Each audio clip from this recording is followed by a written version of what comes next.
Good morning. I now call the November 17th, 2022 Administrative Briefing and Work Session of the Marion County School Board to order at 9 a.m. Please silence your electronic devices and remove hats to avoid disturbing others. I'll now ask the School Board's Attorney to explain the rules of this work session. Thank you, Chair Cummings. This meeting is a public meeting as defined in Florida's Sunshine Law. The Board is dedicated to full transparency in its meetings and its work. In compliance with the Sunshine Law, the Board has adopted uniform meeting procedures, including the right for citizens to participate. The Board will allow public comment regarding any work session item listed on today's agenda at the appropriate time. Speakers must fill out a request form located in the lobby and hand it to the Board Clerk. After the Board and Superintendent have completed their discussion on a particular agenda item, the Board Clerk will call speakers' names in the order received. Each speaker will have 3 minutes. As required by the Sunshine Law, the Board must maintain orderly conduct and proper decorum throughout this meeting. Speakers may criticize subject matter and decisions in a respectful manner, but not people. Finally, speakers must be very careful not to violate the privacy rights of others, especially students and their family members, by mentioning their names or other identifying information. Thank you for your attention to these important rules. Thank you, Attorney Powers. Good morning, Ms. Margaret Talbot Irvin, our Chief Academic Officer.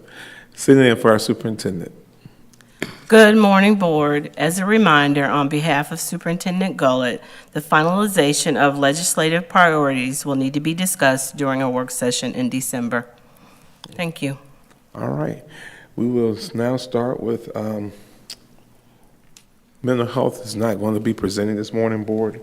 The presenter was not able to be here this morning, so we only have that one presentation. So, Ms. Boston Ellis and Risk Management. Mr. Norwood. Good morning. I will defer the conversation to the experts this morning in the area of risk management. Thank you. Good morning and thank you. It's good to be an expert, so apparently I'm within that 50-mile range or whatever the analogy is nowadays. It is good to be with each one of you today, Attorney Powers and Chair Cummings, the rest of the illustrious board, and our designate sitting in for the superintendent. I have 2 items that I'd like to draw to your attention this morning. I know you are familiar with each of these. The first is a small contract with Ben Few. Okay, we're going to go Healthways. Yes. Well, go back. All right. Well, I have been preempted, and we're going to head back to some of the health plan, which is actually the larger item we would like to discuss with you this morning. And I'll introduce Mr. Thomas Buss, the firm Arthur J. Gallagher, to walk us through these contracts.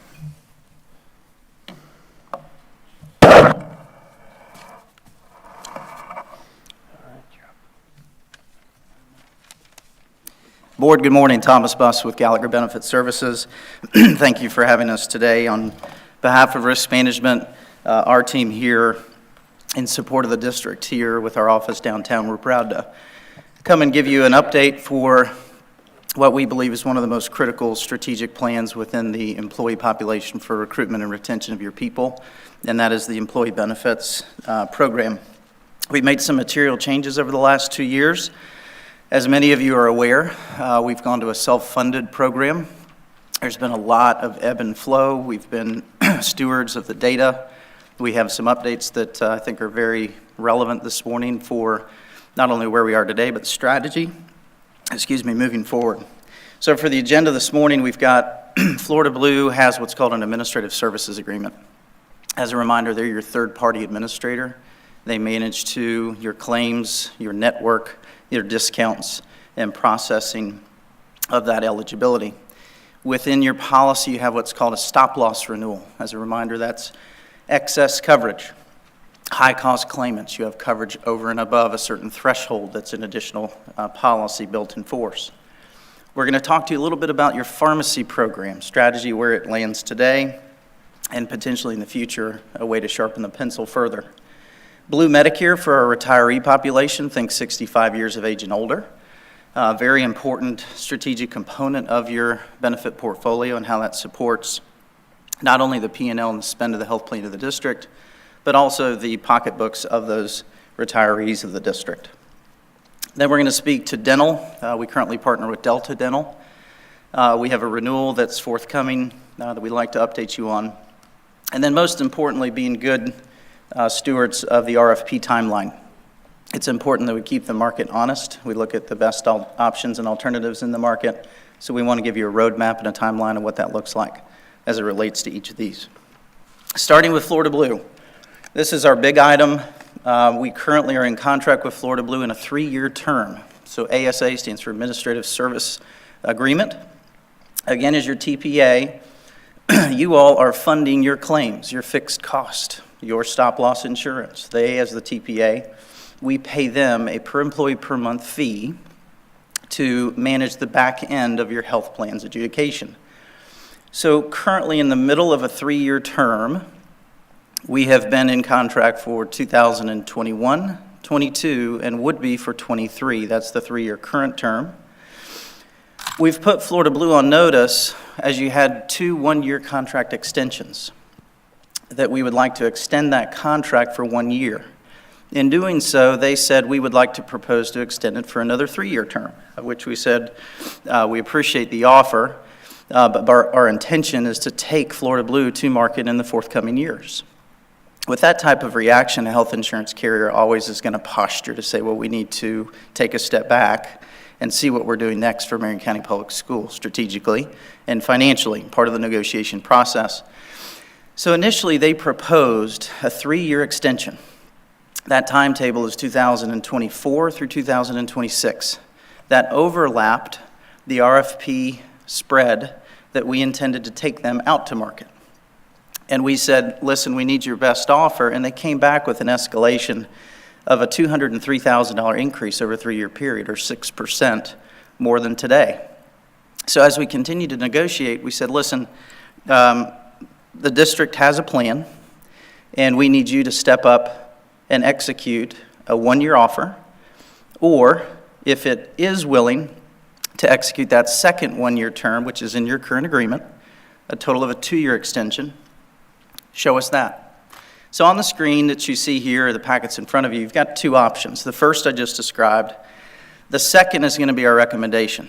So through the negotiation with Florida Blue on this ASA arrangement, we've landed with not only them saying, we would like to continue your contract for another 2 years after 2023, meaning calendar year 24 and 25, but for the 3rd year of our existing agreement. This rarely happens, board. We'd like to exercise a decrease on your current administrative spend. So what they've come back and proposed is for 2023, in the middle of a contract term, a reduction in your spend. This is going to equate to about $140,000 a year in savings to the district, and then would extend and hold that cost static for calendar years 2024, the first 1-year extension, as well as calendar year 25 and the 2nd year extension. It's very rare as we look to market to see a carrier modify an existing term on this ASA arrangement. So in totality, we believe a successful negotiation in this approach and the recommendation of the board is going to be to accept option 2 with what we're deeming as a 2-year renegotiated term that over calendar years 23, 24, and 25 will result in a 4% decrease in your health plan spend. We thoroughly enjoy coming in front of you and sharing with you that your price point with your health insurance carrier is going down over the next 3 years. Haven't had that liberty in a number of years. So we feel this is a huge success that will equate to roughly $425,000 in fixed cost savings to your health plan. What we also insisted is through the Great Wellness Program that you all have had for a number of years. Laurel Lingle and our team does a beautiful job administering to that. They also include a $150,000 wellness fund for the district each year. We insisted that revenue based on the ROI we're seeing for the wellness program also remain in force. So for each of those years, 23, 24, and 25, the $150,000 annualized contribution remains the same. The last component is the technology. Many of you have seen the online enrollment portal. The term is benefit focus. It's where the entire district goes online to elect their benefits for they and their families. They've been a good partner. However, in the same vein of marketability and checking the market, they're in the process of, in 2026, we're looking at 25 and 26, looking at a potential transition. We could stay with benefit focus or not. Currently, as an agreement with Florida Blue, that fee for the technology is increasing roughly 5%, which annualized, ladies and gentlemen, is a $20,000 increase in technology spend. That's a CPI increase for the tech vendor, and as a net position with the savings on Florida Blue, our final recommendation for 2023, executing 2 additional one-year terms, is that secondary option. I know that was a lot of information. Before I proceed, any questions from the board that I can answer there? Yes, ma'am. Thank you. Hi, Mr. Buss. Thank you very much for always being really straightforward in your presentations. And as I look at this, I'm wondering with the benefit-focused technology going up 5% and then the negotiated decrease of 4%, then overall that would be like a 1% increase in our cost. Did I do that right? So I mean, I know it's categorized, but. Yes, ma'am. I think what we should consider is keeping those in 2 different categories. Mm-hmm. The 4% decrease of Florida Blue on their PEPM, if you look to the left or center column, you see $47.40, that's per employee, just for Florida Blue to be your third-party administrator. Right. Separate from that is that $2.57 per employee per month technology fee. Yep. So as a scale, right, a 5% increase from where we are today on the technology, $2.45, to what they're proposing with the CPI increase, $2.57, is certainly a much less material impact. Mm-hmm. And it is competitive right now with what we're seeing in the market. Right. So the net position, I think the takeaway here is Florida Blue is a long-term partner of the district, still largest health carrier in the state. For them to come down on the current pricing and lock that in for 2 years is a representation of, we don't want to lose your business, we're putting our best foot forward, then here's a $400,000 decrease in price. Thank you. Yes, and I realize that what I shared was a little bit of an oversimplification, and I do recognize that the benefit-focused technology is a much lower amount than the other. But I was just kind of trying to wrap my head around something that's pretty complicated and making sure that I knew exactly what we were looking at, because it seems like this is a great proposal, especially within all of the challenges that we have in healthcare today. And I'll just say personally, I've used Benefit Focus. I just used it before the end of the period, yeah. And it's okay. But it's okay. So I'll be looking forward to future presentations with maybe some other options. Absolutely, and I think you'll see that in one of the last slides is our timeline, and they're a big component of ensuring that we have the best quality, the best price in that technology partnership in force. Timing's a critical piece. We've already gone through open enrollment. We've used Benefit Focus for 23's enrollment platform. So that's somewhat of an administrative bridge. But I would offer the 5% and $2.57 fee, PEPM, as what we see in the market is a competitive price. But again, every year we need to keep them honest, and completely agree, Ms. Thrower. The only other comments I'll add to the health piece that I think are very prevalent is I mentioned your wellness contribution of $150,000. Laurel Lingle, who does a great job with this wellness program, asked me to emphasize a couple of pieces. We've seen so many different programs in the past, what's coming in the future. She's developed a great partnership with the Marion County Hospital District. There's a program called Eat Healthy, Be Active. Many of you may have heard of this in the past. It's a program to the Transportation Department. 6-week program focuses on small changing, achieving healthy lifestyles. So we're going to continue on-site wellness screenings as we've done for many, many years. district-wide. Our famed program with arguably one of the biggest impacts is the diabetes management program, as well as fitness classes. We still have exercise balls and dumbbells in our office on regular occasion that we enjoyed to drive around the district and watch those classes be a big success. We've also continued the partnership with Radiology Associates of Ocala for continued mammography education and engagement there on an opportunity that we have to certainly impact lives, but also alleviate high-cost claimants. So the wellness program is flourishing, and with that continued funding, I think is going to be a key piece. As well as it's important for us that we leverage those community partnerships with those community healthcare providers in keeping it local to have that impact across Ocala and Marion County. So just a few additional examples there. Any other questions on the health plan? Mr. Ryan? Yes, thank you. Thank you, Mr. Buss. Good presentation. Almost too good on the negotiating side. My concerns, and I'd like you to address them if you would, is the actual delivery of service.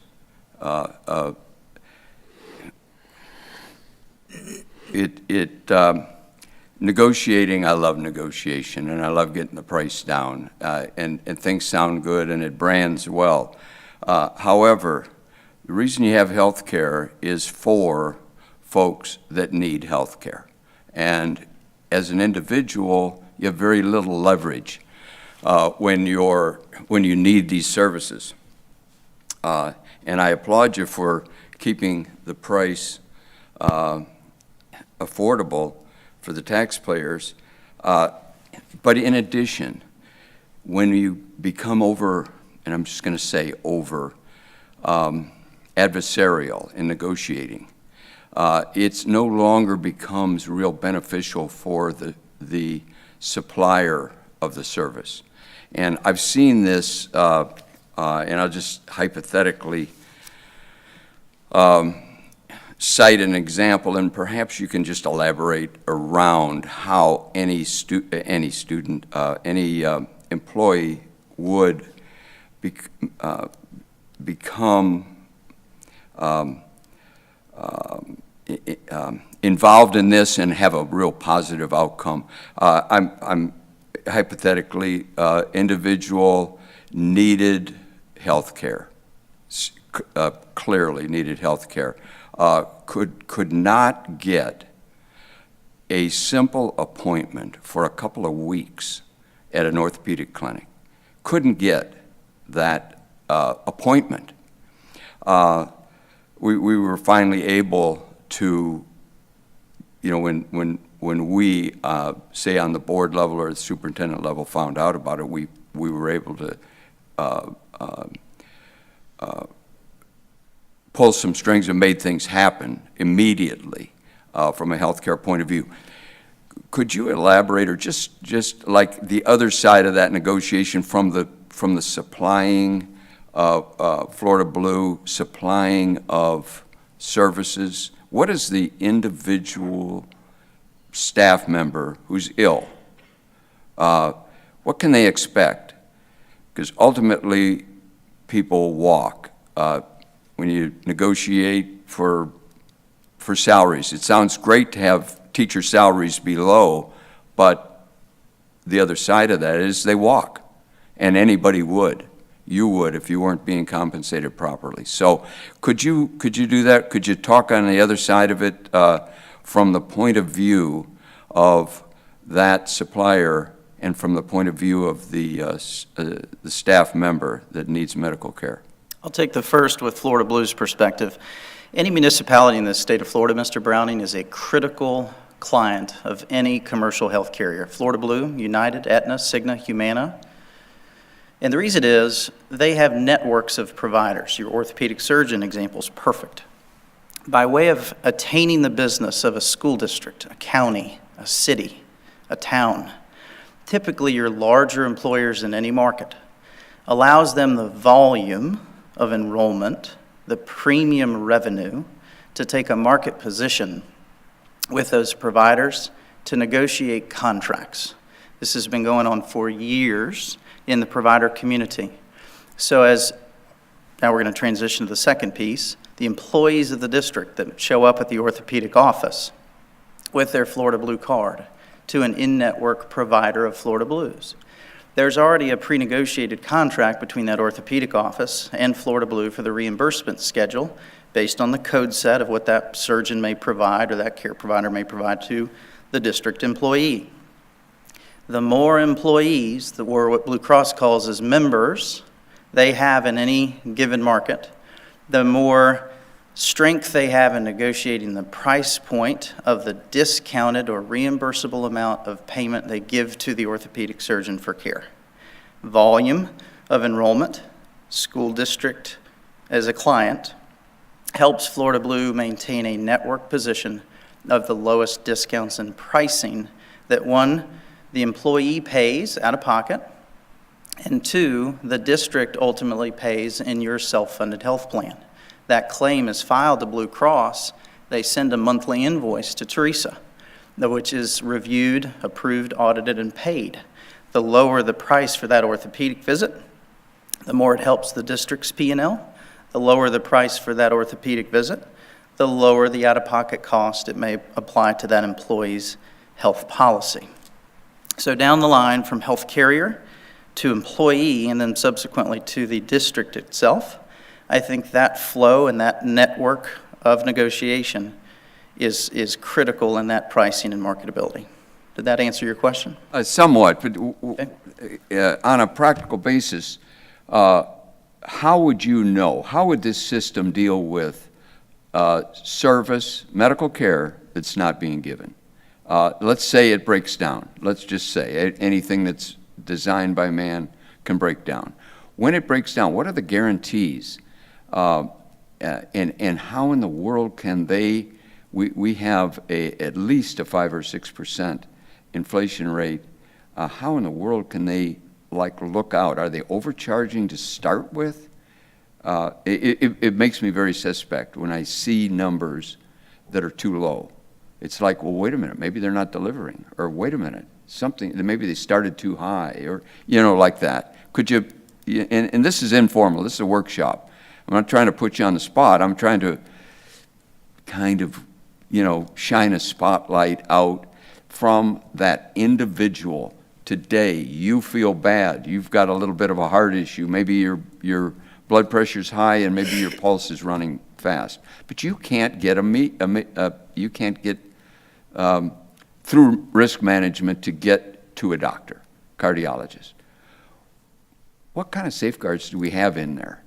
I know we got the price down, but what kind of safeguards do we have for you today as a staff member? A great question. It's going to continue to evolve in healthcare for years, Mr. Browning. I think there's a couple thoughts. First, Florida Blue has the largest provider network of any commercial carrier in the state of Florida. United is a very close second, meaning how many providers, cardiologists, orthopedic surgeons can a member of the district go see in Ocala, Marion County, North Central Florida, the state of Florida, more than any other carrier that we could negotiate with. So that's step one. Step two, are there enough providers to care with the continued growth of the state of Florida and the district, et cetera? The answer is no. That's a challenge in the state of Florida. It's a challenge arguably in any state. We're fortunate that a lot of providers are moving to Florida for several reasons. It's a great state to live.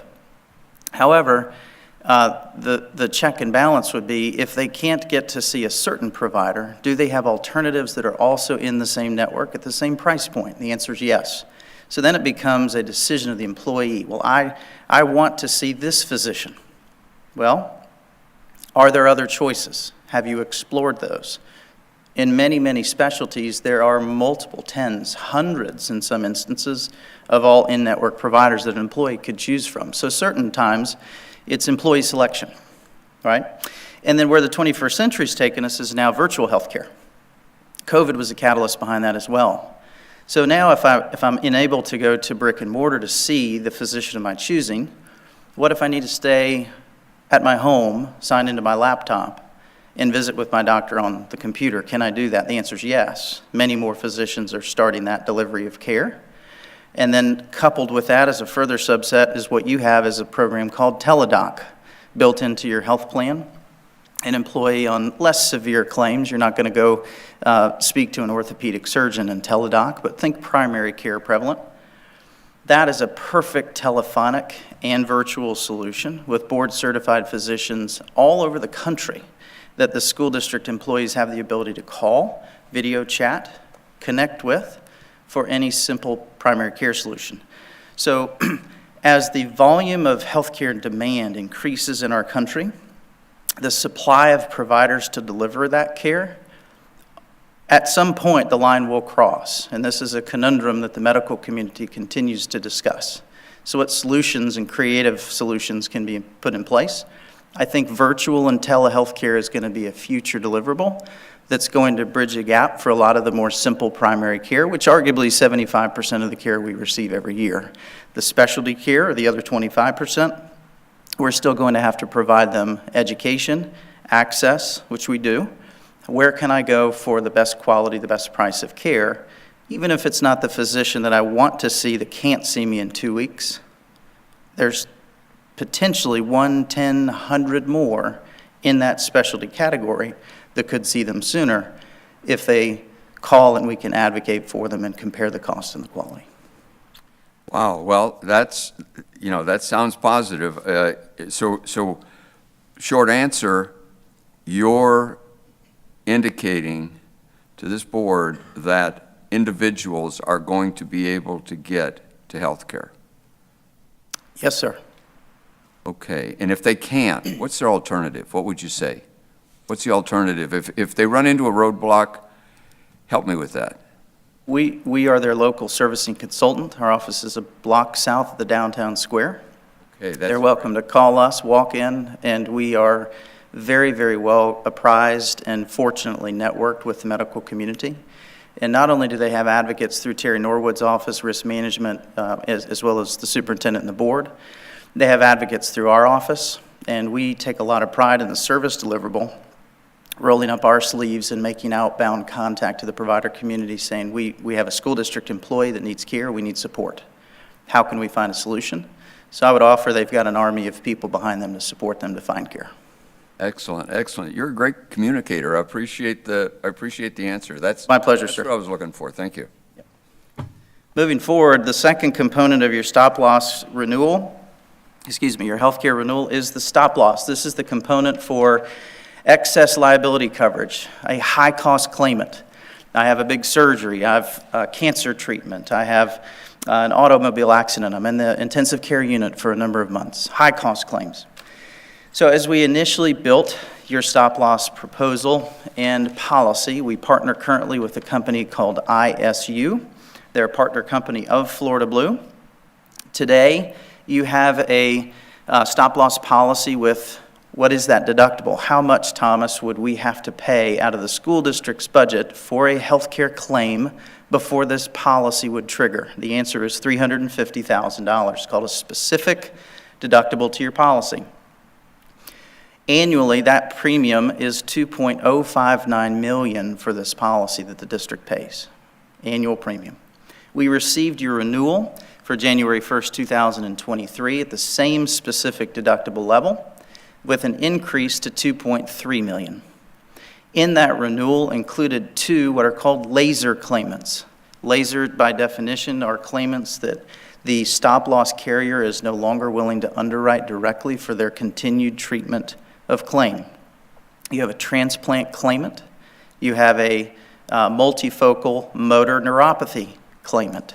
Ongoing, you see those on your matrix here in front. Those two claimants have been lasered from the stop-loss policy. Said differently, they're no longer going to insure the future reoccurring, bless you, claims for those two individuals. As we went to market and looked at alternatives, we asked the market for them to consider covering those individuals' continuation of claims. We expect transplant claimants potentially to be ongoing, meaning the continuation of that particular claimant. That neuropathy, that's a reoccurring claim diagnosis category. That's likely to be ongoing. The economic consideration of what we'd have to pay an additional premium to cover those claimants did not make financial sense. What we've gone back to is renegotiating with ISU for a net neutral end result, meaning you're paying $2.059 million today. We have negotiated the renewal to $2.054 million January 1st of '23. The only adjustment required in that was a change to your specific deductible from $350,000 to $375,000. Per the actuary's consideration and review, that's an immaterial change based on the other high-cost claimants the district has incurred, but the lasered claimants would remain. A reminder to the board, you all have already approved in '23 an 8% increase in the health plan revenue that we believe will help us defer some of that lasered liability moving forward. So the recommendation here for next year, of which we will look at this annually with stop-loss analysis, is to keep the ISU stop-loss policy in force at the $2.054 million annualized premium with the specifics on the table here in front. Any questions on the stop-loss? So those two people, those two groups would still be covered? They will still be covered by your health plan, yes, sir. We are not removing them from eligibility or no longer paying their claims. Said differently, Reverend Cummings, the district will be fully liable to pay all of those claims costs here forward without any stop-loss protection, meaning today, once they reach $350,000 in claims, the carrier would pay anything above it. In '23, if, and again it's an if, these continued claims are to hit the plan, there is no longer any coverage on that stop-loss policy. It's the full liability of Marion County Public Schools. Gotcha. Ladies and gentlemen, this is what healthcare is for. I very much hope that the transplant is successful and this person lives a very fruitful life here forward. So as we look at this, and we look at this as a negative financially, it's a challenge. I would offer that this is, again, a great representation of what you all do for the employees and their families of this district and supporting them access, Mr. Browning, to your point, of care that provides for treatment such as this. Independently, I don't know that they'd have that opportunity. Mm-hmm. Sure. Yes, sir. Yes. Did you all think that went up? I like the looks of that $25,000 spread, which does appear to be insignificant, and it appears like it's very, very positive. Very. Am I missing something? That's a beautiful move, I think, financial move and healthcare move. Yes, Did you all think of it? Yes, sir. The ROI, I think, makes sense. The actuary agrees based on the other claimants that are currently being paid. And for Florida Blue, again, this is negotiating, but still holding them accountable, Mr. Browning. To keep a net neutral position, I think, is more than reasonable with that adjustment. So we're pleased with that end result. Yes, sir. I like it. Yeah, I like it. Thank you. Okay. Moving forward, I'd like for you to switch gears. Think about our age 65 plus retiree population. So the district made a great strategic change a number of years ago where it introduced what's called a Medicare Advantage. The acronym EGWP in our world is called an EGWIP plan. It's where an employer has the opportunity to offer its 65 plus employees an alternative to, as you all remember, any employee regardless of age can stay on your active plan, which is a direct P&L liability. All their claims you're paying for in your health plan. In this alternative, if I'm 65 plus, I choose a Medicare option that provides me a Medicare Part C solution that takes them completely off of your plan spend, provides them Medicare scoped benefits, which, as we know in a lot of cases, are marked improved. Their deductibles are even lower. Their monthly premiums are much lower. So it's advantageous financially for the retiree as well.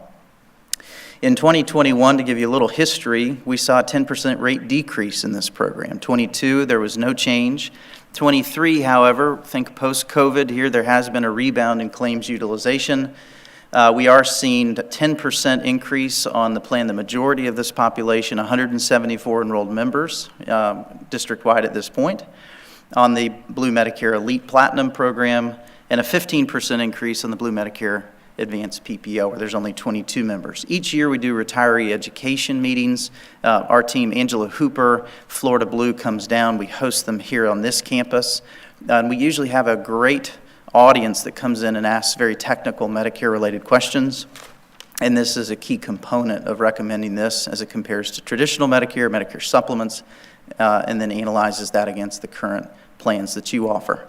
Recommendation here based on where the market is and the last 2 years of a 10% reduction and no rate change. If you qualify that across those 3 years, we would ultimately see this is a 5% increase over a 3-year period. So we feel it's a great reflection of a great program for the 65-plus community. So recommendation to renew the Medicare Advantage EGWIC program with Florida Blue for the district for 2023. May I answer any questions there for you?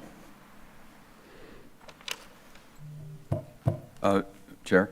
Yeah, I like the looks of that, especially for these youngsters 65. How about the 80-year-olds? What are you doing? No, I get the plus. I'm trying to make a joke. They're also eligible, Mr. Browning. Yes, Yeah, sir, 65 thank and you. older. Yes, sir. And anecdotally, I'll just say that I agree that the Medicare and the plus, that's the way to go with those items. It just is. I think it is the prudent move. I'm impressed. I just use it as an opportunity to endorse what you're saying. I think anecdotally that helps. For the community. Thank you.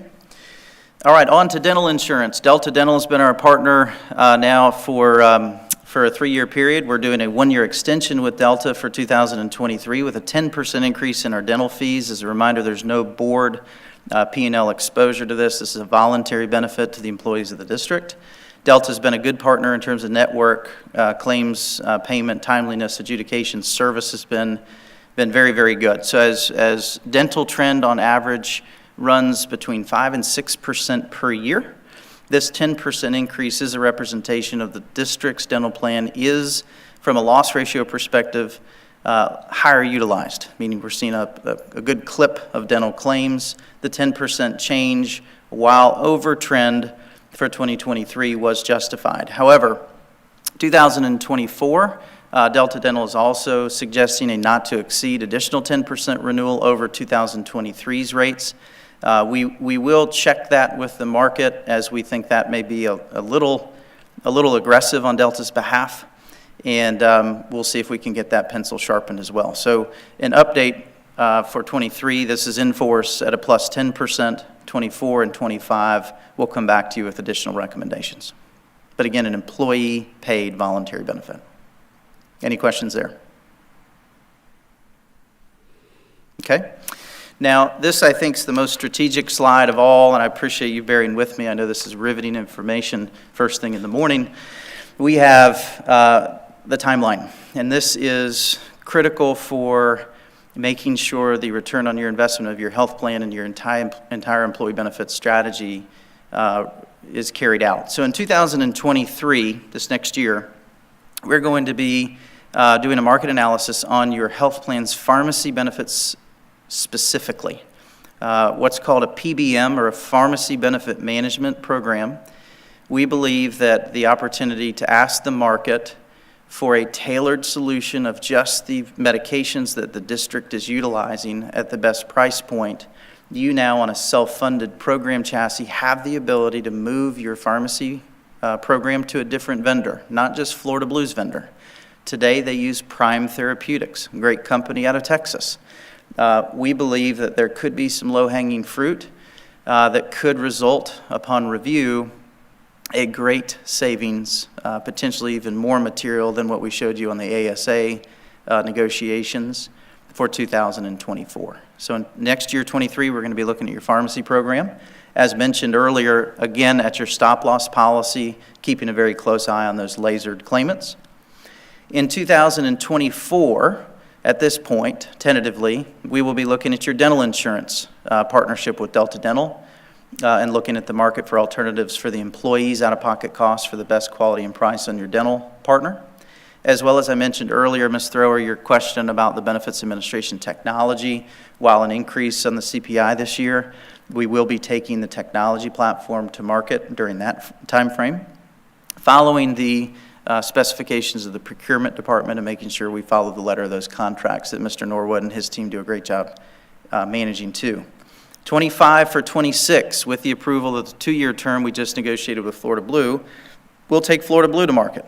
And we're going to ask for all of the carriers to come to the table with your health plan administrative services to make sure that you are, in fact, seeing the best quality health plan administration available. And additionally, our services, our consulting services, what we do for the district, which all of this is very healthy. We need to continue to demonstrate value and quality to you as all of your partners should. And we welcome that opportunity to continue to demonstrate the value that we bring here locally to the district.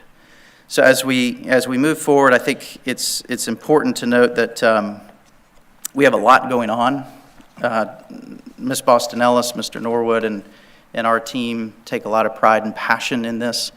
This program, as I said earlier, is a direct reflection of retaining good people and their health. Their presenteeism is critical to the quality of Marion County Public Schools doing what you do and carrying out your mission. So we take a lot of pride and passion in all of these services and our role in it. We felt that the open enrollment this year was a tremendous success district-wide, a lot of great education. We had over 1,000 individuals come through the lab at MTC, where we had one-on-one counseling sessions to ensure all their questions, mostly very technical questions, were answered.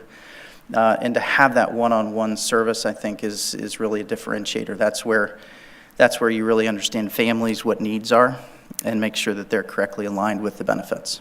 A computer system can't do that. That's where we enjoy what we do the most.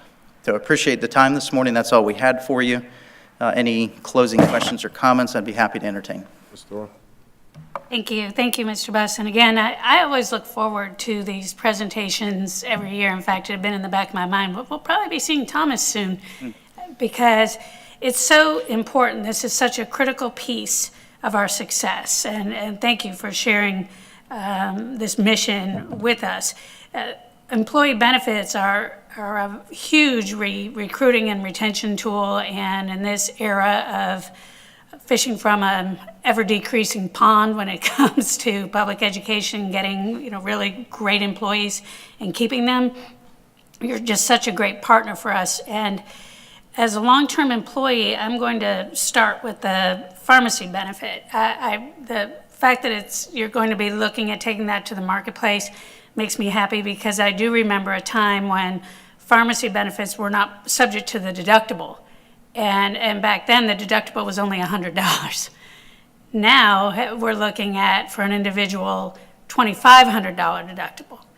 And usually there's a slide that speaks to that about the deductibles. Is that something that we'll be seeing, or are they intended to stay the same? For 2023, great question, Ms. Thrower. They will stay the same. However, what we continually will look at on a self-funded program is if the dollars make sense, there is consolidation and there is savings, can we enhance or improve the benefit portfolio? To clarify, on Plan 1 that is fully funded by the district for an employee at no cost, which, Mr. Browning, to your earlier comment, there's not too many districts around the state of Florida that still offer a free health plan to their employees. So economically, you're ahead of the curve. But for those employees on Plan 1, Mrs. Thrower, as a point of clarification, that $2,500 deductible actually does not apply to their pharmacy. On Plan 2, which is a health savings account compatible plan, that plan encompasses all types of claims, medical and pharmaceutical. In that plan, you would have to satisfy your deductible for the pharmacy benefit or co-insurance to begin secondarily. Plan 3, Plan 4, no subjectivity at all to your calendar year deductible for pharmaceutical spend. You have copays designed in there for an immediate out-of-pocket limit on what you're paying for your retail supply of your medication. So Plan 1 is specifically designed as a tailored program for generic-driven utilization. I choose Plan 1 because it's free, but 2, I've looked at what medications I may take. And the beauty of the district is over 87% of your pharmacy spend and utilization is generic in form. That's pretty common now, but I think it's a testament to physicians being good stewards of what they prescribe, but also employees being well-versed and knowledgeable about what they're going to fill. Asking the question, do I need this brand medication? Can I get a generic? All right, which in turn does what for the district's health spend? It keeps everything low. It's a win-win. So Plan 1 has been, I think, a great success. It has carried, from a financial perspective, the adverse selection that Plans 3 and 4 typically drive, meaning from a loss ratio, they are upside down. The people that utilize the health care gravitate to Plans 3 and 4. Plan 1, healthier population, taking generic medications. The premium is supporting those higher plans. Plan 2, the HSA plan, would apply directly to what you're describing. But the end goal is, how do we build a health program that provides greatest access to care, the lowest price, the best quality? And if we can improve the plan designs, add more benefits back in, that's why we've done what we've done. We were beholden to Florida Blue when we were fully insured. As we continue to tailor your program here forward, the passion is, how do we make it better? And I think that's the objective as we look at the financials and the plan designs, which is on the table for 2024 as we do this pharmacy benefit analysis. Great, and thank you for that clarification, because having this insurance since 1997, I know when I go out to use it, as soon as I say, oh, I'm, Florida Blue with the school system, they're like, okay, it's always very well received. I personally haven't had any issue with access, and to me, that's a testament of the stability of our program. And in this day and age of just so much instability all over the place, this is not one of those areas. And that's reassuring as an employee and also as a school board member. I love the virtual option for just regular type appointments. It's a time saver, and time is money. It's also a traffic saver. A lot of employees may not be aware that they can download the Quest app and look at their lab results ahead of time.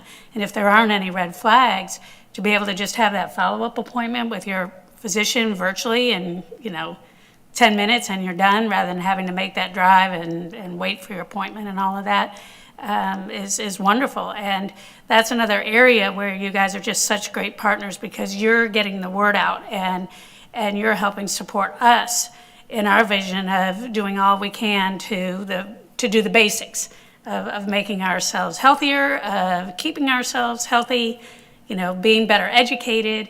It all goes hand in hand. And this is a huge piece of what we do, and how you were able to negotiate what you were able to negotiate in today's times, to me, is another testament at the reputation.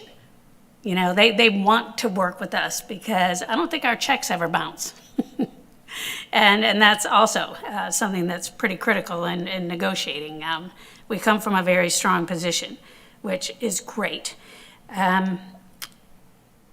There was one more thing I wanted to say. Oh, the mammogram event.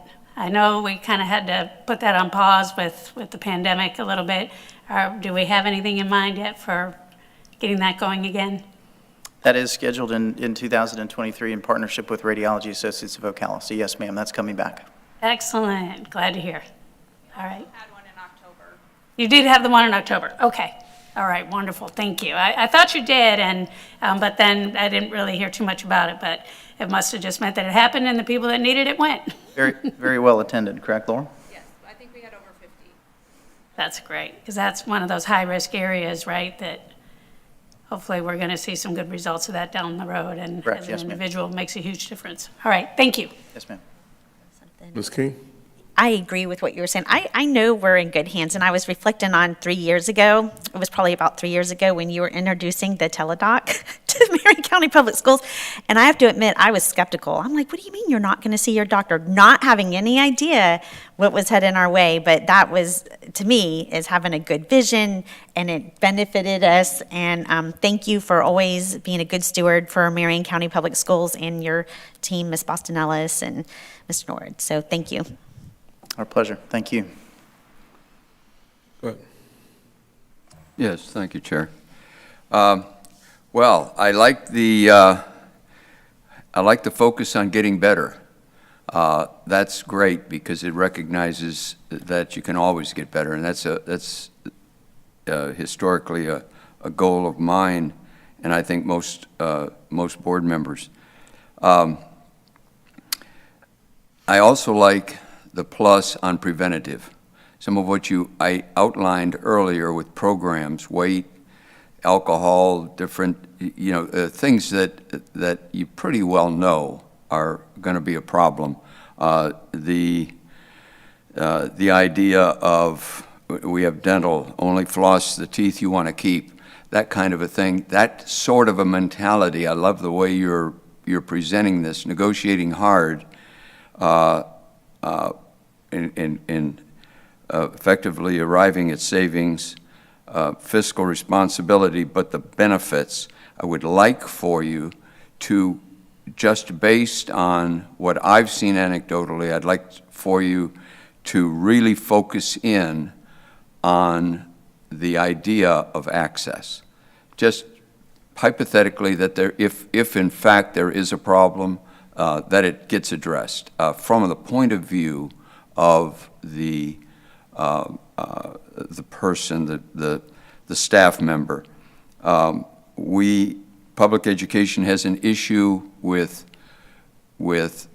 folks walking, leaving in droves, and the idea of conscientiously being as professional and as effective is humanly possible from a professional standard. That's what I'm looking for, and I think that's what the board's looking for, and I think that's what we heard today. Thank you. Always, Mr. Buss, thank you for the presentation. My pleasure. Thank you, sir. Thank you all. Happy Thanksgiving, too. Yes.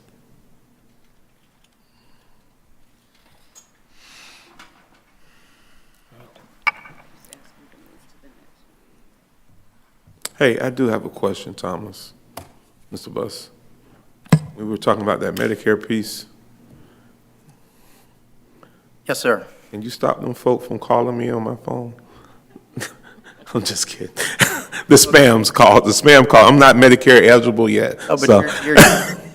they're asking you to join Medicare. Is what Yeah, they already calling me, man. If you can help me with that, you're worth your weight in gold. Just give my cell phone number out. Okay. Have a good holiday, guys. Thank y'all. Just tell him he spent the money on the car warranty Yeah. already. I'm You're sure still he waiting has from a your quality settlement from response for Camden. that, too. As you can see, within the risk management department, we have a number of initiatives that are going on currently in the employee benefits area, and we work through that local office of Arthur J. Gallagher to do so.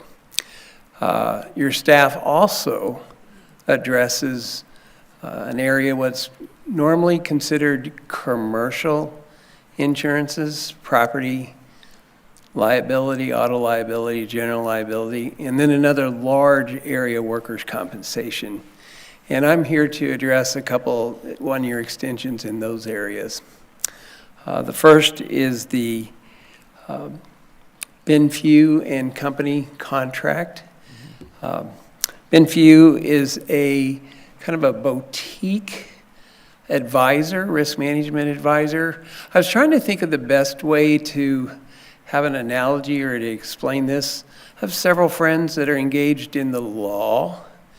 And you say, well, is that commercial law, civil law, criminal law, business law? Well, it would be in business. And then what does he do? Well, he works on contracts to deal with pharmaceutical companies. And what they might do, and he doesn't meet with anyone else. It's such a small niche business that has very few clients or really needs many clients. Benfew is a risk management consulting company only in property liability and primarily in the government sector. You would find them drafting and reviewing RFPs to be let or released to the marketplace for commercial insurances, property liability, and they would consult with us on those prior to their release. Hopefully adding elements associated inside those contracts that we would get a better result and better pricing and conditions from the marketplace themselves. So they'll actually be involved in the wordsmithing and coming alongside a separate Gallagher office out of Orlando and Miami that would work on these things for us. They don't sell any products. They don't receive any commissions. They're neither brokers or agents. They're strictly intellectual advice. And we use them very much like another in-house group that would specialize in this area. Their contract is for $60,000, and they've been with the school district for a little over a decade. You will see them every great once in a while appear before you to talk about a specialized issue of interest, and then they will go back into the woodwork, and you won't really necessarily hear from them again until the next one comes up. The other thing that they do for us is they're available to me, personally, professionally, to call at any time. And so if I have an issue about certificate of insurance language, they would assist me to make certain that it fits all the Florida Ed Code and Florida laws. And they do a number of these throughout the year and can do them rather rapidly, where it would take me an awful lot of time to do the investigation. So they're, again, a specialty outfit, and I'm open to any questions that you might have. I would say that they're down in Fort Myers area, and it amounts to a grandfather, a son, and a grandson. It constitute this business. So it's a rather close-knit group of family business that does this for us. Open for questions, comments. Mr. Browning. Yes, thank you, Chair. Speak, if you would, briefly about cost. I'm assuming it's, or I have the idea that it's zero unless implemented, from 0 to 100%, and what that approximate cost is for a given function, amount of time, if you want to use time, or if you want to use anecdotal situation. Okay. Just so we can understand. Yeah, I believe I understand your question. I have another contract like that later. It's a flat fee, $60,000 a year, no matter how many times that we would use them. So we know there are certain times of the year where we definitively will use them, and that is in renewal season. For all of our major contracts, they will look at those and review those. They'll come alongside Arthur J. Gallagher before those contracts are let to the outside marketplace. And then separately and off to the side of that would be direct consulting and availability to myself and our staff in the office. So that's about a 1%. I'm just doing some rough math. That's about a 1% or less in terms of the applicable anecdotal areas where you might use the service. It's a pretty low figure for expertise in terms of financial discipline in achieving financial responsibility. Yes. What we're trying to So achieve. I did spend 6 years up in Michigan, steeped in the auto industry, UAW, Teamsters, and there's kind of a standard story that goes around that a consultant came in to speak to address a situation. He was there for 5 minutes. The one thing that can never happen in Michigan and the Detroit area is for the line to go down. Because if you stop producing autos, you're losing on every end possible. Consultant comes in and says, twist here, tinker there, move that. He was done in 10 minutes and received his full fee for it. But no one internally could do that. To bring it more closer to home, sir, we could select a retention, a deductible, for $1 million. Ben Few's group might come by and say, you know, you might want to split that. You might want to ask for in the marketplace for one insurer or one carrier to cover the first $100,000 worth of loss, and then bid a second one for $900,000 in excess of 100.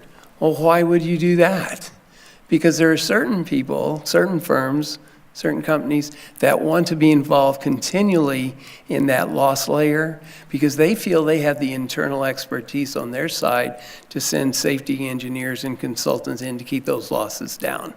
Where others just want to participate in the higher layers and trust and hope that everyone else is doing their job.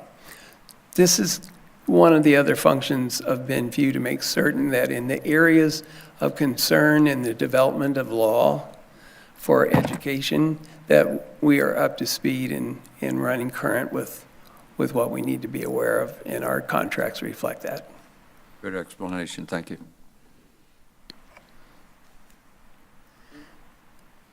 Go ahead, Mr. Norwood. All right. Well, with that lead and the introduction from the board itself, we have another contract that is a $0, zero base, from ICF. Also a consulting contract, but you're used to looking at far more of these than myself. We only pay when we use, pay as you go. Their niche market, their expertise is in responding to natural disasters. It's primarily an engineering consultant contract. Had we been down in Fort Myers for that last storm, they're probably still scrambling to find enough groups to repair the damage that has occurred. What happens in an area is all the contractors have all the work that they can ever imagine, and they're not interested in doing small projects. Well, in the school district, a lot of our issues don't look like much, but if you can't hold class, it's not a small project. You need to get up and running. So they are a clearinghouse of arrangements and agreements behind that they can utilize and bring to us. Examples are restoration firms for biological labs. There's some specialty and understanding that needs to take place when you're dealing with hazardous chemicals and how that goes out. There's also some public safety concerns from time to time as to how certain things have to be segregated and materials stored during a disaster area where there's not always storage available. And then there's their ability to draft RFPs in security and grant administration that are, importantly, FEMA approved. You're engaged right now and still working on a storm, Irma, that occurred, 8 or 9 years ago, because there's a couple items that FEMA still balks on, still not quite sure about. Well, they're going to come to us and provide contracts, side-by-side consulting, and assist us in letting those kinds of contracts. Again, zero, don't use them, don't pay for them. The last 2 storms, we have not involved their services at all because we could handle it internally. So we're only going to focus and turn to them when we need them.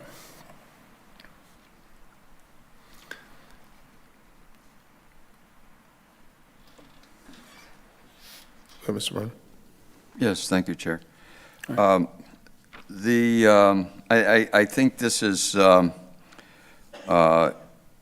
incredibly positive, especially with the storms this year.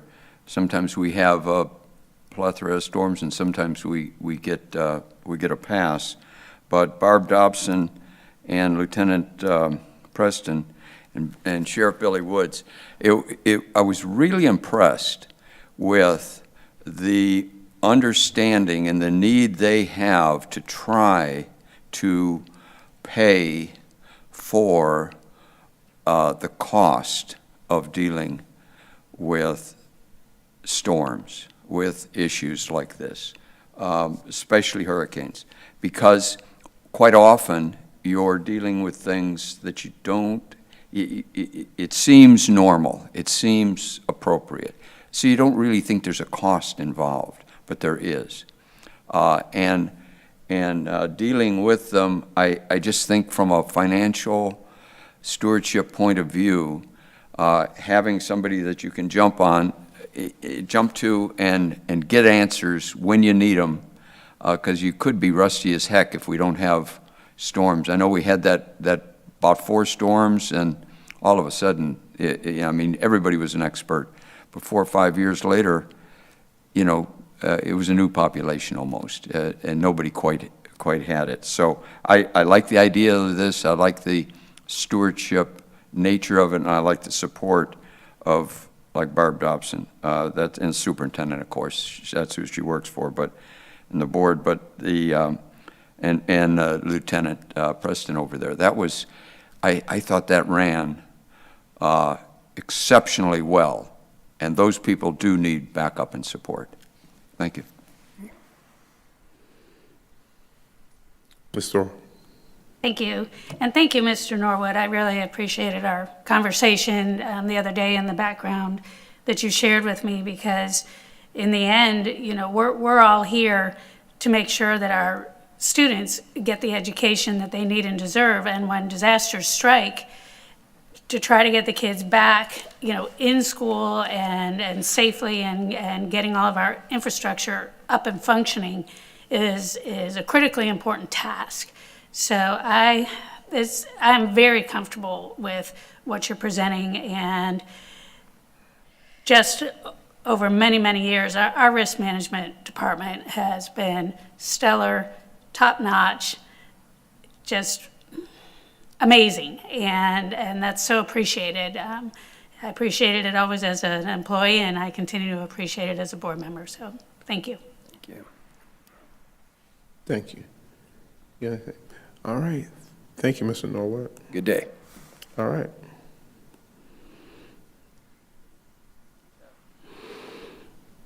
Elena, you have anything else? No, sir. Thank you. Ms. Talbot Irvin?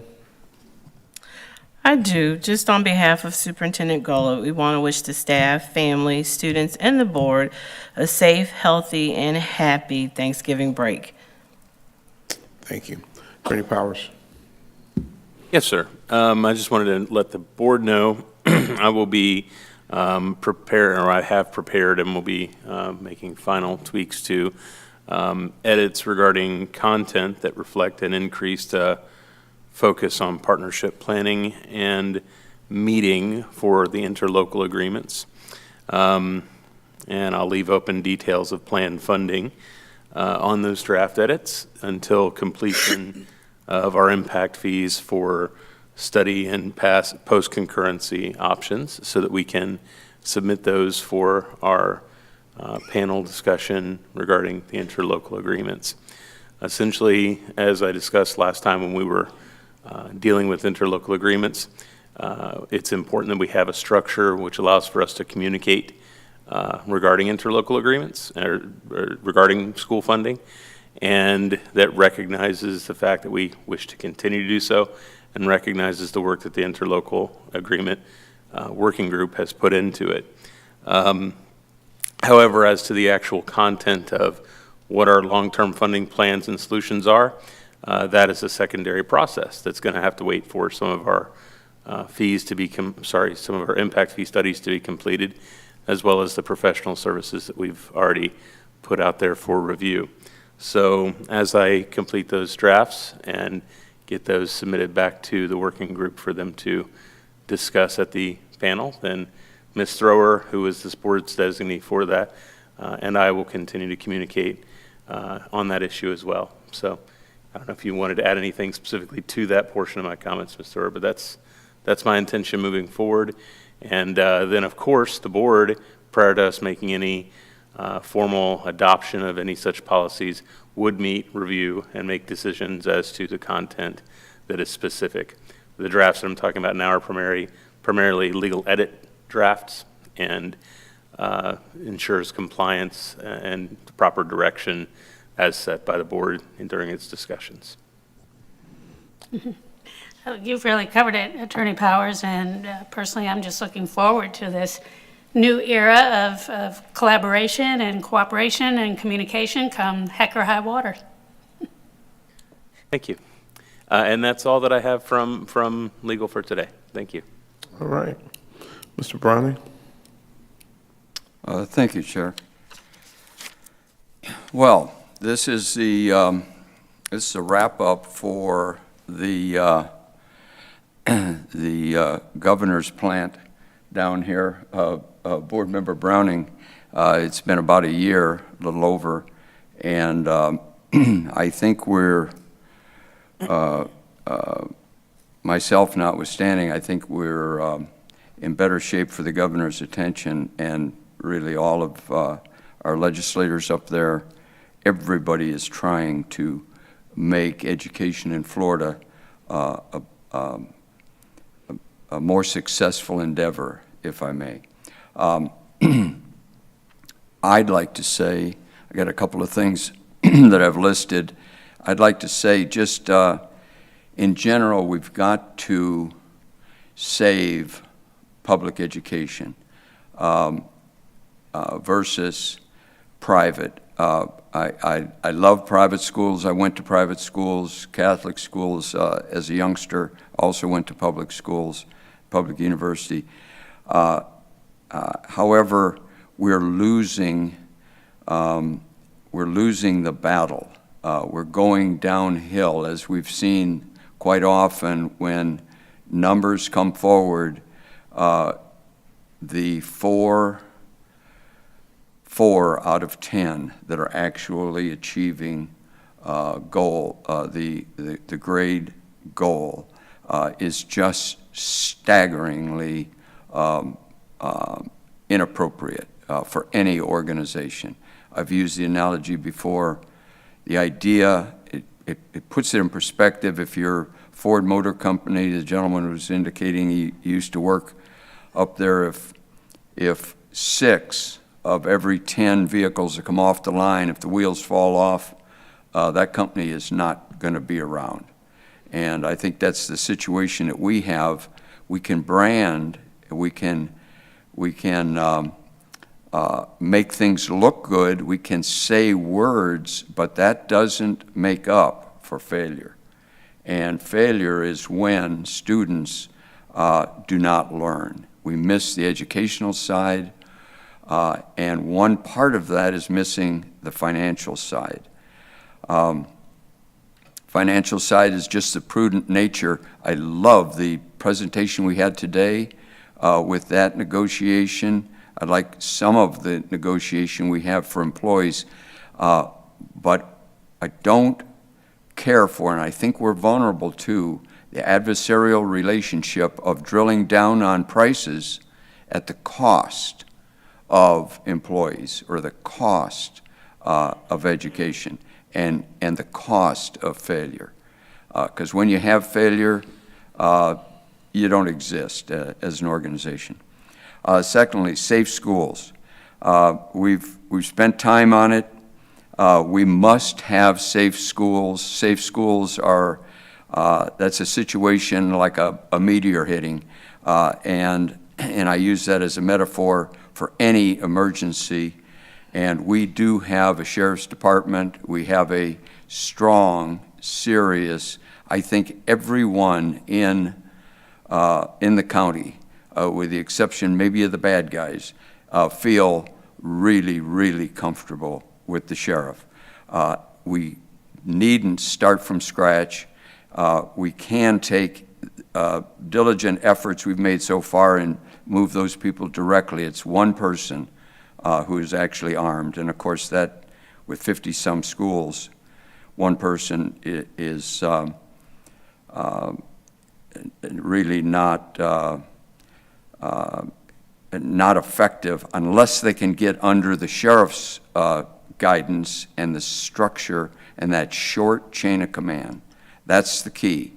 If you're a Marine Corps base and you want to secure something, you do it with real, true professionals with a short, strong, stout effective chain of command. That chain of command is as important as what is delivered on the field, because without it, you will fail. I guarantee you you'll fail when you go up against an adversary.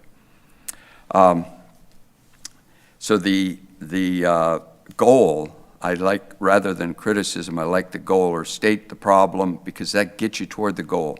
The goal for me is, and I think this board is 9 out of 10 successfully educated students, 9 out of 10 teachers who feel as though they've gotten the job done and feel as though they've had the support and the ability to implement what they learned at their teacher's college.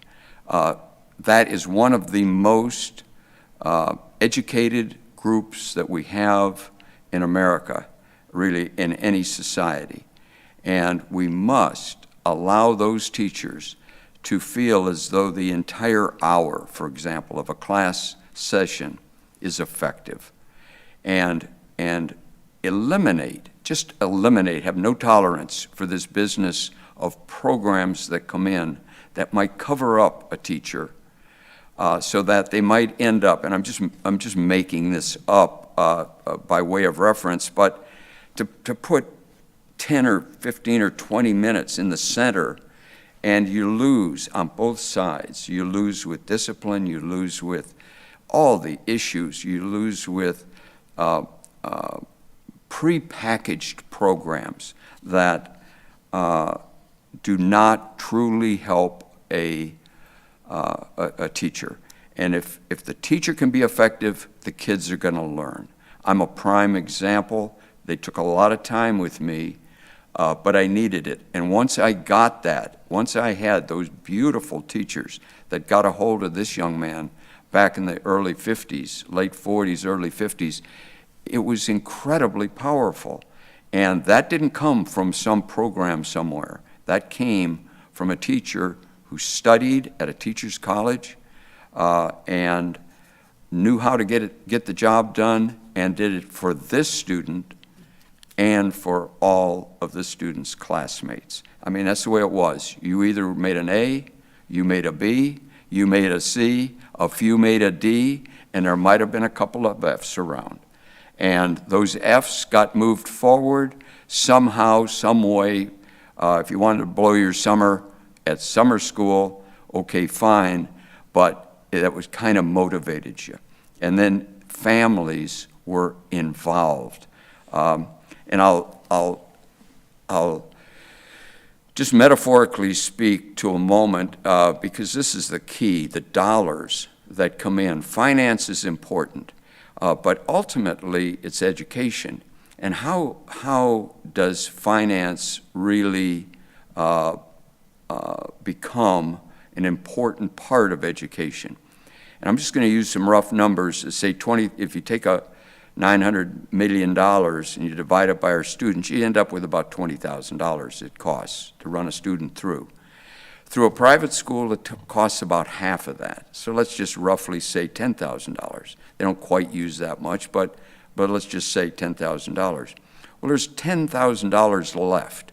And I would propose, just metaphorically, that if you thought for a moment about the idea of taking that $10,000 and sending it back, instead of hiring disciplinary people and working to discipline the child, that if we took that $10,000 and we put it back to the family, and it was paid to the family on a monthly basis, if truancy was not an issue, if discipline was not an issue, if homework was done, if the student actually learned and passed their grades like we had to do when we were kids. If you did that, wow, you'd have a kid that was there.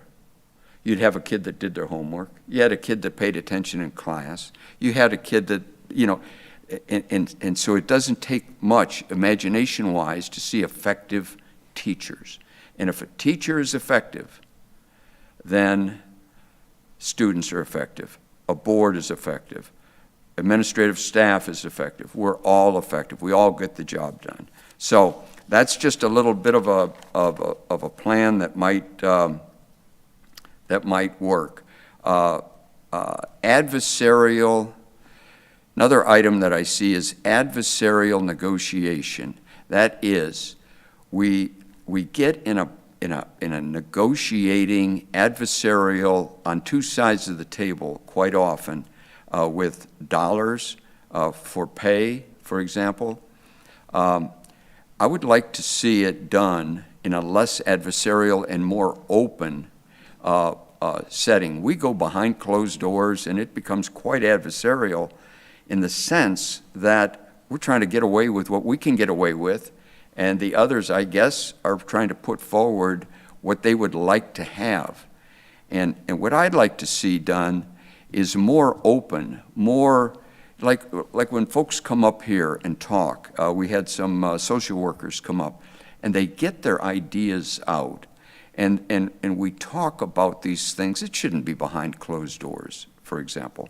The more open it is, the better, the healthier, and the more likely that financially everybody's going to be better off, and educationally everybody's going to be better off. Now, communication with the public. This is a big one, and I think everybody tries to get this done. We have a setup here that literally uses binoculars. I'm just making up a number here, but I would say it's at least like a 10 power set of binoculars that zoom in. But the humans and the folks that come to speak and those that sit here, this is not humanly sensible. This is so far away. This is so set up. Gentlemen sitting way back over there, I don't know how in the world they even hear. We've got lights coming down that's great for a program, for a play, or what a stage is used for, but it's horrible if you have had, for example, cataract surgery, or you're a senior person. Boom, the light comes in, boom, you can't see the people there, but you've got this thing zooming to them. So it looks like they're right there in front of you to the public, but they're not right there in front of you. So it's very, very hard to hear, hard to see, hard to communicate, and that's a problem. Finally, I'd just like to say that it's the most critical item that we have with safe schools that I know of in my district is Stanton-Weirsdale, where I'm sorry, I'm just going to say this. There isn't even a stop sign at the major road in front of the school. There isn't a crosswalk. There isn't a indication that children are crossing that road. That has to get solved, and I know the sheriff can handle it in a day. It has to. I've had everybody out there. I've done everything that I can professionally to try to get the thought across. The school was built back in the days of segregation. It has gone through the Title VI issues associated with walk-in zone. It clearly fails, Students have to walk through knee-deep water if it's been raining and we're in Florida. This can get handled. It needs to get handled. And what we're calling it on a statewide basis, we're calling it the Stanton Solution. And we would like to see that handled. This board member would like to see that handled immediately. And then it be referred to as a Stanton Solution, because we've got pockets like this around the state, and they're simple. They're easy. You pour concrete because you can get a permit. You can get a permit because it's unitary status and it's treated exactly the same, regardless of race, regardless of income, regardless of any of those issues. And that fits under Title VI. just without question, there is no, it's not an ambiguous issue. It is a mandatory issue to retain unitary status. So, with that said, I appreciate the tolerance and the professionalism of all of the folks in the Marion County School District, especially the superintendent. I think we have as good a superintendent as is anywhere. I appreciate the tolerance of the fellow board members. However, I would adjust it ever so slightly, but I'm sure they would adjust me ever so slightly. So, with that said, thank you all very much for the hard work you have put in, but we must manage and avoid mismanagement. That's coming straight down out of the state of Florida. It will happen, and no, it isn't a focus like, oh, the grand jury's going to get us. This is like when you drive down I-75, you know that the stadies are out there. You know the highway patrol is there. And if you don't manage your vehicle properly, just get ready to see the man. And you will be persuaded to do a better job. I always strive to do a better job if I can do it. So with that, I'll thank you, and thank you, Board Chair, for the opportunity to deliver those remarks. Thank you. Ms. Thorne. Thank you, Chair, and thank you to everyone. A lot of you watch the work sessions and board meetings after work, so you'll probably be getting this belatedly. But I just wanted to share my thanks, share my gratitude, share my warm wishes for a wonderful Thanksgiving. I hope that you have the opportunity to spend time with family and really reflect on all of the things that unite us and don't divide us. And that's all I have. Thank you. Thank you. Ms. King, Board Member King. Yes. Well, I am going to end with today is officially my last day of school. I have used my education, my talents, and my passion to serve Marion County Public Schools for the last 21 plus years, the last 8 with the pleasure of serving up here with this board. And it's been a true honor and a privilege to serve on this board. But today I pass that baton to Dr. Sarah James, who happens to be in the audience today. And so I would like to wish her and the future board nothing but the best and success moving forward. And it is Thanksgiving season, and with this Thanksgiving, I just have to say it's been grateful. I am so grateful that I've had this opportunity to work with you guys, for our staff and our students and our community. I am grateful for that opportunity, and that's all I have for today. Thank you. Thank you. That's a wrap. That's a wrap. That is a wrap. Peace out. No, I'm just kidding. I appreciate it. Just a couple of things. I do want to remind everyone that there is the annual school choice expo that's going on. That's to start actually tonight at the Royal Equestrian. I want to remind everyone of that. Parents, so that you know that it's out there. They had a wonderful, from my understanding, wonderful parent engagement this past weekend that was beneficial to our community and to our students. I also want to stress that there is a survey that is listed on our school website concerning the Safe Schools proposal from the sheriff. So please, the window has been open for that survey. We do have a Safe Schools department, and we do have safe schools. Let me say that for the record. We do have safe schools. So please, parents, community members, everyone, staff, please complete the survey that is out there on our site. I do want to take this liberty at this time to apologize to Ms. Martinez Lopez. On last week, we were in a board meeting, and there was a statement that board minutes were not posted on board docs, and it went a little too far. The conversation went too far, and there was an implication that she had not done her due diligence in her job in putting those board minutes up there.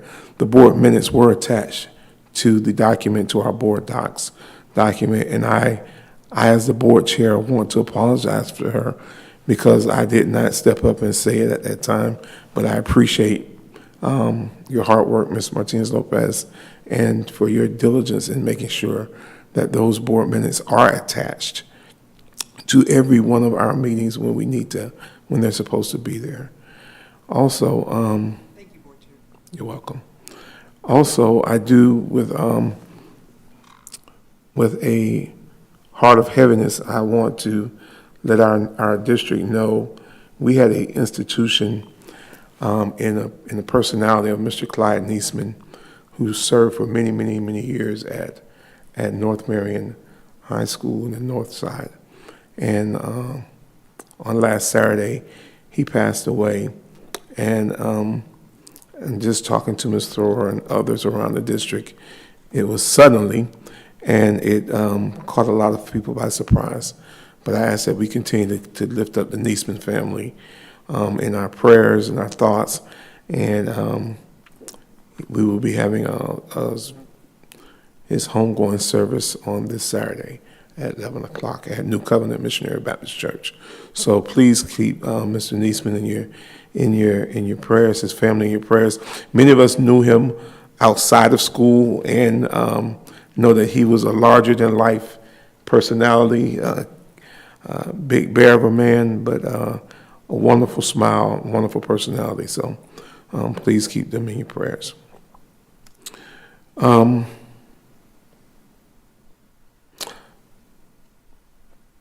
Ms. King and Mr. Browning, this is their last meeting, and I appreciate the service that you both have given to this board. Ms. King, you have been a stalwart member of this board who has been tenacious and addressing issues and not biting your tongue when you probably wanted to bite them, but you kept going because it was about students. It was about what was right and doing those things that were going to be beneficial to make kids better and to make our district better.